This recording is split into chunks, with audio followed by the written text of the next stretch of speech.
جناب اسپیکر، 26ویں آئینی ترمیم کے وقت کافی بحث مباحثے کے بعد اس ایوان میں موجود جو دو بڑی پولیٹیکل پارٹیز ہیں انہوں نے چارٹر آف ڈیموکریسی میں قوم سے کیے گئے وعدے کے بارے میں کچھ ایڈجسٹمنٹس کی، جس میں سے ایک بنیادی نقطہ تھا آئینی عدالت کے قیام کا۔ اس وقت خیال یہ تھا کہ ترمیم جو ہے وہ مشاورت سے ہی ہونی چاہیے اور ہمیشہ آئین میں ترمیم جو ہے وہ لارجر کنسنسس ڈیولپ کر کے کی جاتی ہے۔ ہمارے اپوزیشن کے بیٹھے ہوئے دوستوں کو بھی جمعیت علماء اسلام کے سربراہ مولانا فضل الرحمان صاحب نے آن بورڈ رکھا، اور آپ سب کے علم میں ہے کہ ان کے کہنے پہ ہم نے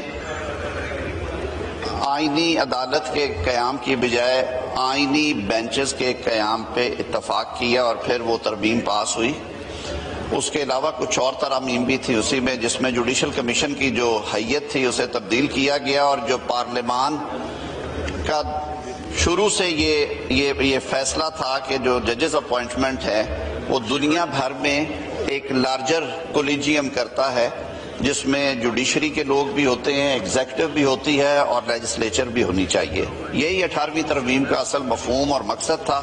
بہرکیف اسے ہم نے 19ویں ترمیم کے ذریعے کچھ وجوہات کی بنا پہ تبدیل کر دیا، اور پارلیمانی کمیٹی کو ہم نے انٹروڈیوس کروا دیا۔ پھر اس پارلیمانی کمیٹی میں 4 اپوزیشن اور 4 حکومتی اراکین بیٹھتے تھے۔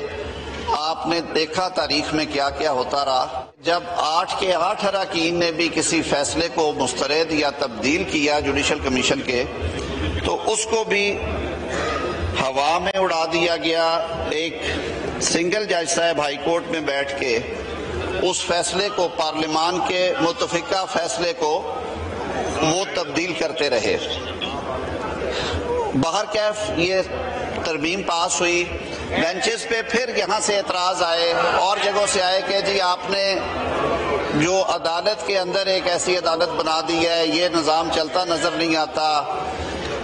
کچھ معاملات تھے بھی سر کہ کئی دفعہ ایسے سینسٹیو آئینی معاملات آئے جو آگے بھی آتے رہیں گے، کہ جو کوالٹی ٹائم تھا عدالت کا وہ 5 یا 6% آئینی مقدمات عدالتی ٹائم اگر گنے تو 30 سے 40% لے گئے۔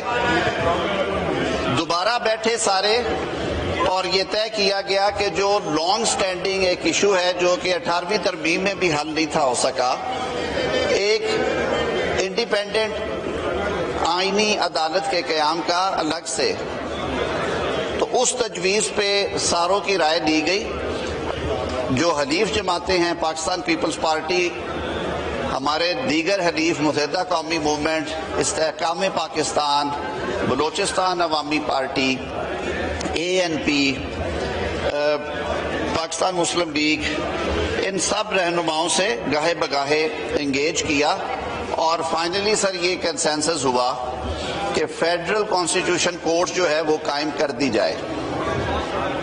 فیڈرل کانسٹیٹیوشن کورٹ کے جو خد و خال ہیں وہ میں آپ کے سامنے رکھ دیتا ہوں، جو اس بل کے ذریعے آج جو آپ کے سامنے پیش کیا گیا ہے، سینٹ آف پاکستان نے 2/3 اکثریت سے پاس کیا ہے۔ سر وہ وہی ہیں جو چارٹر آف ڈیموکریسی میں طے کیا گیا تھا، یعنی کہ ہم ایک فیڈریشن میں رہتے ہیں، فیڈریٹنگ یونٹس کی وہاں پہ نمائندگی ہوگی، برابر نمائندگی، اور جو دارالخلافہ ہے اسلام آباد ہائی کورٹ، وہ بھی ایک آئینی عدالت ہے، اس کو بھی نمائندگی دی گئی ہے۔ اس میں ایک تاثر یہ دیا گیا کہ شاید 184(3) کو، جو کہ اوریجنل جورسڈکشن ہے آئین کے تحت سپریم کورٹ کے، ختم کر دیا گیا، ختم نہیں کیا گیا، اس کو اسی صورت میں وفاقی آئینی عدالت کو سونپا گیا ہے، اور وہ جو پروویژن تھی اس کی پیرامیٹیریا پروویژن جو ہے وہ انٹروڈیوس کروائی گئی ہے آرٹیکل 175B کے بعد، جو اس کی جورسڈکشن کے ہیں۔ ایک تبدیلی ضرور کی گئی ہے جو کہ سینٹ آف پاکستان نے بل پاس کیا اور کمیٹی میں دونوں ایوانوں کی جوائنٹ کمیٹی سر اس کو دیکھتی رہی. ہماری خواہش تھی کہ ہمارے اپوزیشن کے دوست بھی اس میں بیٹھتے. یہ ایک ان کی آئینی ذمہ داری تھی. باہر کیف انہوں نے باوجود اپنے ان کی پرائرٹیز کے یہ مناسب نہیں سمجھا کہ اس انتہائی حساس اور اہم معاملے میں وہ اپنی آراء سے ہمیں نوازیں. جمعیت علماء اسلام کی طرف سے سینیٹر کامران مرتضیٰ صاحب اور محترمہ عالیہ کامران صاحبہ نے شرکت کی، لیکن پارٹی ڈیسیژن کی وجہ سے انہوں نے بھی بعد میں شریک ہونے سے معذرت کی. جن سیاسی جماعتوں نے پارلیمانی جماعتوں میں دونوں ایوانوں سے اس میں شمولیت اختیار کی، ان کے میں نام لے چکا ہوں. تو 184 کو جب ڈسکس کیا تو سر بازی کے تاریخ کے جھروکوں میں گئے. ایک اختیار جو کہ دنیا کی بہت ساری جورسڈکشنز میں نہیں ہے، اس پہ بحث و مباحثہ کیا گیا جسے ہم سو موٹو کہتے ہیں، اور جسے سن کے اچھے خاصے لوگ جو ہیں ان کے پسینے جاری ہو جاتے ہیں کہ وہ ایک ایسا افرید کے طور پہ ہمارے عدالتی نظام میں آیا کہ اس سو موٹو کی نظر کبھی کوئی وزیر اعظم ہو گیا، کبھی کوئی سرکاری ملازم ہو گیا، کبھی کوئی اداکار یا اداکارہ ہو گیا، اور کبھی ملک کی یا معاشی نظام ہی بٹھا دیا اس سو موٹو نے. کس کس کا ذکر کریں؟ اسٹیل مل سے شروع کریں. ریکو ڈیک کے 9 ارب ڈالر کے جرمانے سے شروع کریں جناب اسپیکر. ہسپتالوں کے دورے چیف جسٹس صاحب کرتے تھے، اس سے شروع کریں. وہ جو انہوں نے ڈیم بنانے تھے اس کی طرف جائیں، یا منتخب وزیر اعظم کو گھر بھیجنے سے شروع کریں یوسف رضا گیلانی صاحب کو. پھر ایک اور منتخب وزیر اعظم کو گھر بھیجنے کا ایک منصوبہ ہوا، اسی سو موٹو کی نظر ہو گیا 184 میں. وہ درخواست بھی تھی خیر اس میں میاں محمد نواز شریف صاحب کو. ہم نے یہ بھی دیکھا کہ سامان سے کوئی چیز نکل آئی ہے جو کہ کسٹم ایکٹ کے تحت ممنوع ہے اور اس کا جرمانہ ہے، پتہ چلا جو اس پہ بھی سو موٹو ہو گیا ہے. تو جناب اسپیکر، جو سو موٹو کا اختیار ہے آئینی عدالت کا، وہ سینٹ میں جو بل پاس ہوا ہے اسے ختم کیا گیا ہے. اپروپریٹ اپلیکیشن کے اوپر درخواست آئے، کورٹ سیٹسفائی کرے کہ یہ جو کرائیٹیریا ہے 184(3) میں، کہ یعنی کہ انفورسمنٹ آف فنڈامنٹل رائٹس بھی ہو مسئلہ سامنے آپ کے، اور اس کے ساتھ ساتھ وہ عوامی پبلک امپورٹنس کا بھی میٹر ہو، کسی فرد واحد کو گرل کرنے کے لیے یہ استعمال نہیں ہوگا. جناب اسپیکر، اس سے آگے چلتے ہیں. ججز کی ٹرانسفر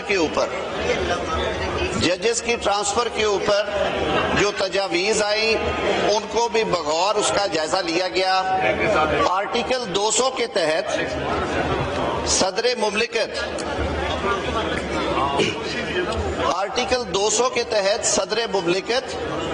کسی بھی جج صاحب کا جو کہ ہائی کورٹ میں اپنے فرائض سر انجام دے رہے ہیں، ایک ہائی کورٹ سے دوسرے ہائی کورٹ میں تبادلہ تجویز کر سکتے تھے اور پھر اس پہ مناسب احکامات جاری کر سکتے تھے، پرووائیڈڈ کہ جس جج کا تبادلہ ہونا ہے وہ کنسینٹ کرے.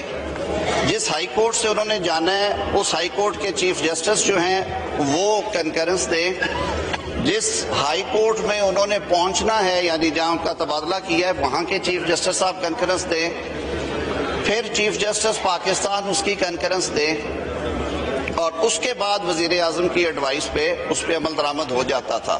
ماضی میں سر آرٹیکل 200 کے تحت تبادلے ہوئے، وہ چیلنج بھی ہوئے، کورٹ کے سامنے گئے، اس میں یہ بھی دیکھا گیا کہ آیا یہ آئینی فریم ورک میں ہوئے، اور ساتھ اس میں سینیورٹی کا بھی ایشو آیا.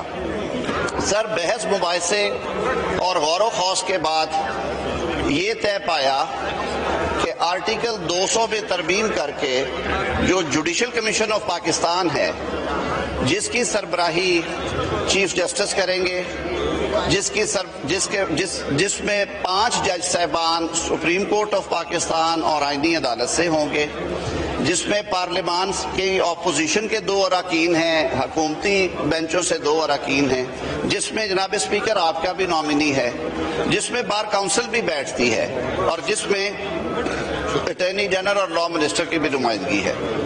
تو وہ جوڈیشل کمیشن جو ججز کو اپوائنٹ کر سکتا ہے جو ججز کی کنفرمیشن پہ فیصلہ کر سکتا ہے کہ انہوں نے مستقل ہونا ہے یا نہیں، جو ججز کی پرفارمنس ایویلویشن کر سکتا ہے، اسی کمیشن کو یہ اختیار دیا گیا کہ وہ کمیشن تبادلہ کرے۔